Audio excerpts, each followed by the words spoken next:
What's going on mga kuys? Isa na namang unboxing episode tayo ngayon. So ngayon meron tayong Braun Series 9 na i-unbox, kaya samahan nyo mga kuys. Silipin natin.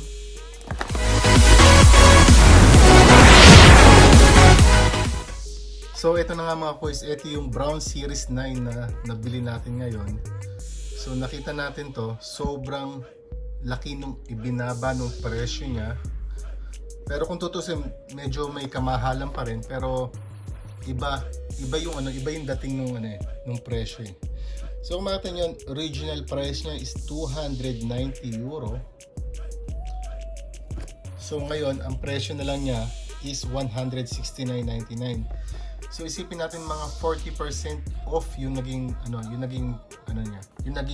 discount niya. So kaya parang nung una talagang nagdalawang isip ako dahil meron pa naman tayong shaver. Pero sinoli ko dun sa lalagyan.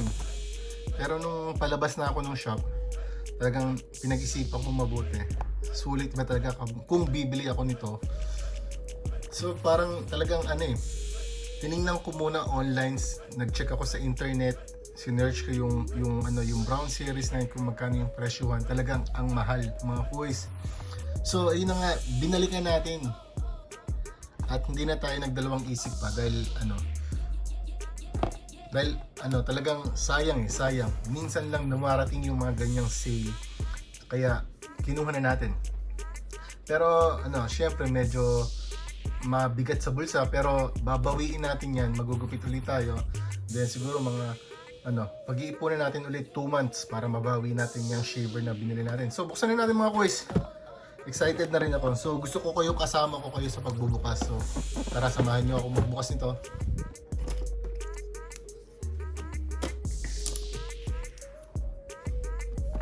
So maraming version ng Series 9 mga kuys, pero Series 9 is Series 9.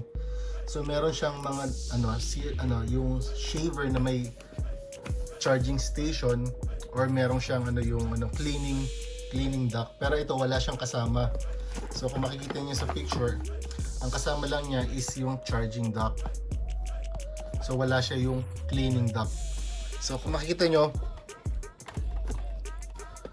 so ito yung kauna-unang Braun Series 3 ko noon na ginagamit. So ito siya. So napalitan na natin siya ng blade. So ito yung yung cleaning dock niya. So pwede siyang automatic, kapag after yung gamitin, i-on lang natin, then maglilinis na siya ng sarili niya, or meron na siyang madi-disinfect na siya. So ito yung maganda sa Braun Series. So meron siyang parang cartridge na pinapalitan ito. So once na maubos yan, then papalitan natin yan. So bukod sa nalilinis, nadi-disinfect pa yung yung shaver natin. Ayun na nga, na hindi kasama dito sa package ng Braun Series 9. Pero okay lang yun kasi meron naman tayong barbicide, meron tayong clipper side, meron din tayong wall na pan-disinfect. So madali lang natin malilinis or madi-disinfect yung ating Braun Series 9. Pero sa dami ng magandang reviews na makikita natin sa mga YouTuber, barber, vlogger, or YouTuber sa Amerika or sa ibang bansa, sobrang solid daw ng Series 9. So kung yung Series 3, ito yung Series 3, metal hydride yung battery niya. So meron lang siyang 3 blade. So 1, 2, 3. So solid na rin po itong Series 3 na to. Pero ito, 4 yung blade niya mga kuys. So sigurado na talagang walang matitirang buhok kapag ginamit natin to. So buksan na natin.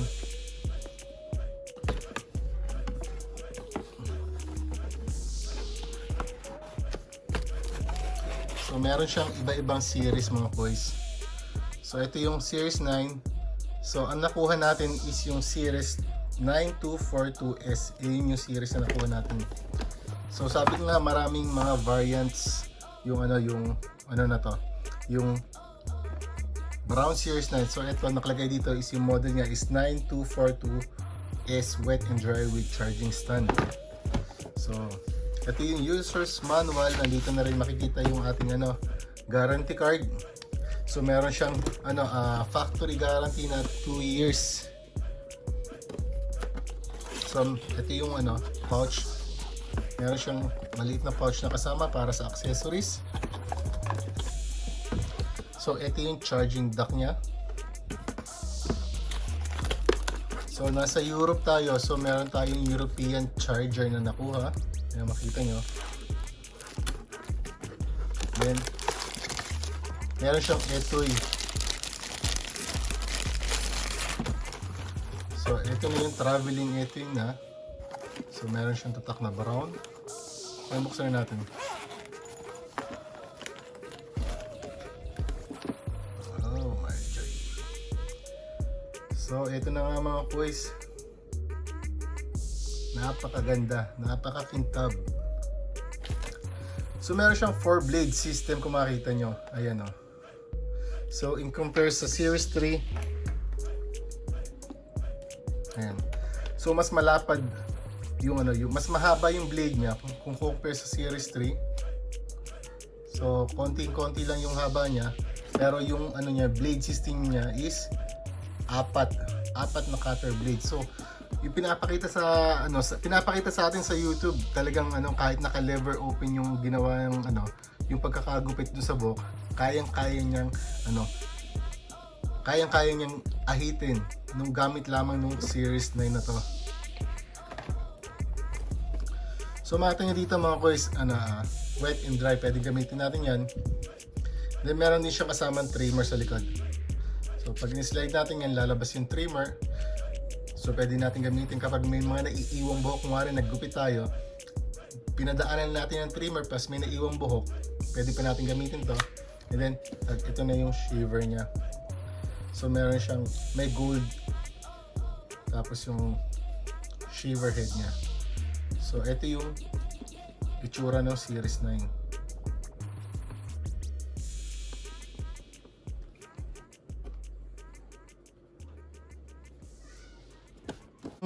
Ito mga quiz, powered by lithium-ion battery. So meron siyang 50 minutes runtime. So nakalagay dito mga quiz, meron siyang 40,000 cross-cutting actions per minute. So ganun kabilis yung motor ng Series 9 in compare po sa Series 3.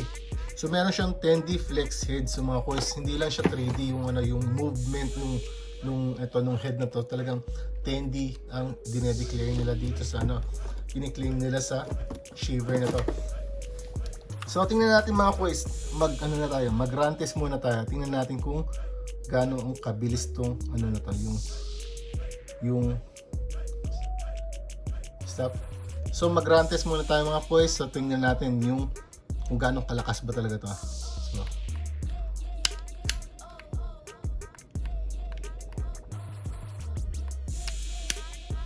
So wala siyang battery mga boys, talagang as in low bat. So hindi siya naka-charge, then charge muna natin.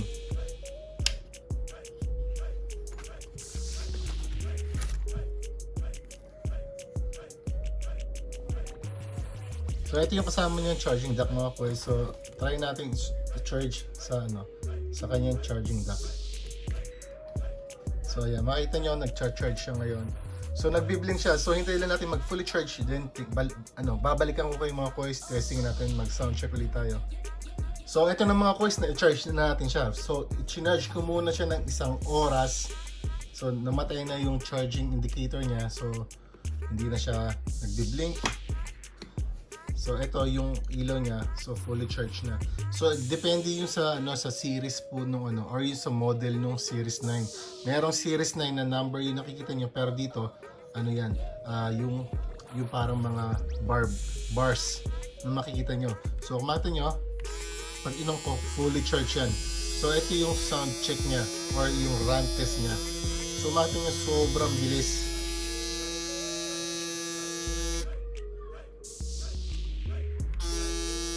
So 4 na blade yung gumagalaw dyan mga boys. So makikita nyo talaga, ito yung pinaka-cutter niya, yung gold.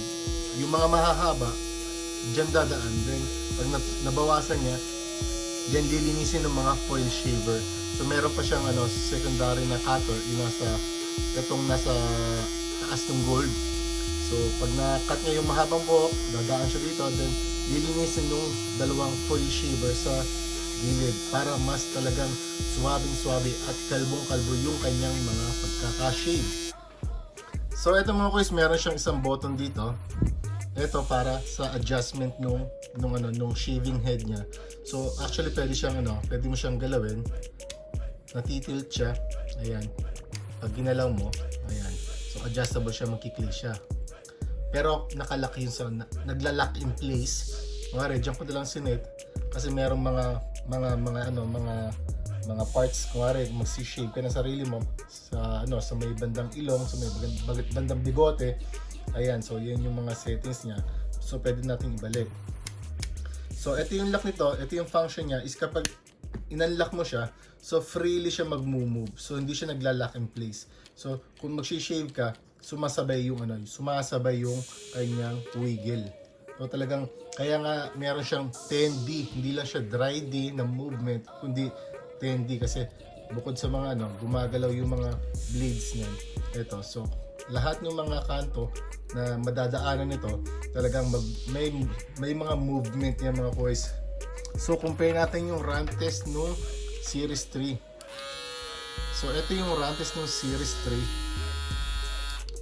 3. Ito yung run test nung Series 9. So sobrang solid yung takbo niya mga kuys. Tapos meron siyang 50 minutes runtime mga kuys. So yun, once na mag-low bat yan, then pwede na ulit natin i-charge dito. So sana nagustuhan nyo mga kuys itong unboxing video na to at sobrang solid nitong Series 9 na to.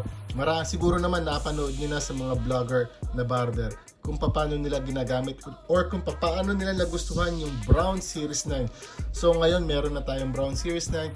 So kontento na tayo mga kuys dito sa shaver na to.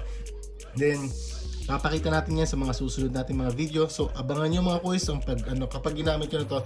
So magugupit tayo bukas, then papakita natin yung performance ng Braun Series 9 na to.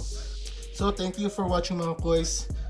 Kung bago ka pa lang sa channel ko, please do subscribe at abangan po yung mga susunod kong mga unboxing. Ganun na rin po yung mga konting tutorials na pinapakita ko dito sa channel ko. Again, stay safe mga boys and God bless all. Sampitz the Hobby Barber signing out.